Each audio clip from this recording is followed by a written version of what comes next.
बघतो की आपले जे डेप्युटी चीफ मिनिस्टर आहेत ते स्वतः ऑन फील्ड येत आहेत आणि ते वन ऑन वन बोलतात लोकांशी, तर ती खूप मोठी गोष्ट होती आणि त्यातून फार जास्त ट्रान्सपरन्सी आम्हाला दिसण्यात आली. आणि आम्ही पाहिलंय की त्यांनी इमिजिएटली काही सोसायटीजची कामं इमिजिएटली कॉल करून जे लिगल वेनी केली पाहिजे आणि जे अधिकारी काम करत नव्हते त्यांनी आवर्जून सांगितलंय की तुम्ही ही कामं जी लिगल वे मध्ये आहेत, जे तुम्हाला ऍप्लिकेशन्स मिळालेत त्याच्यावर तुम्ही कारवाई करा. आमच्या सोसायटीमध्ये काही लोकात ज्यावेळेस डिस्प्यूट झाले आणि तक्रारी झाल्या त्यावर डेप्युटी रजिस्ट्रारनी आणि जॉईंट रजिस्ट्रारनी निर्णय दिले. त्या निर्णयाच्या विरोधात त्यावेळेच्या चेअरमन आणि सेक्रेटरी यांनी अपील केलं.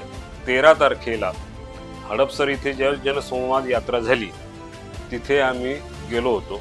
मला एक चांगला सुखद अनुभव आला, कारण जे पेंडिंग आमचं चालू होतं प्रकरण, तर दादांनी ते ऐकल्यानंतर इमिजिएट आम्हाला त्याच्यामध्ये सहकार्य केलं. त्यांनी त्याच वेळेस सांगितले की जे काही असेल ते लवकरात लवकर निर्णय घ्या, जनतेचे लोकांचे प्रश्न प्रलंबित राहता कामा नये. जनसंवाद यात्रेमुळे आमच्यासारख्या सामान्य लोकांना इमिजिएट न्याय मिळतो.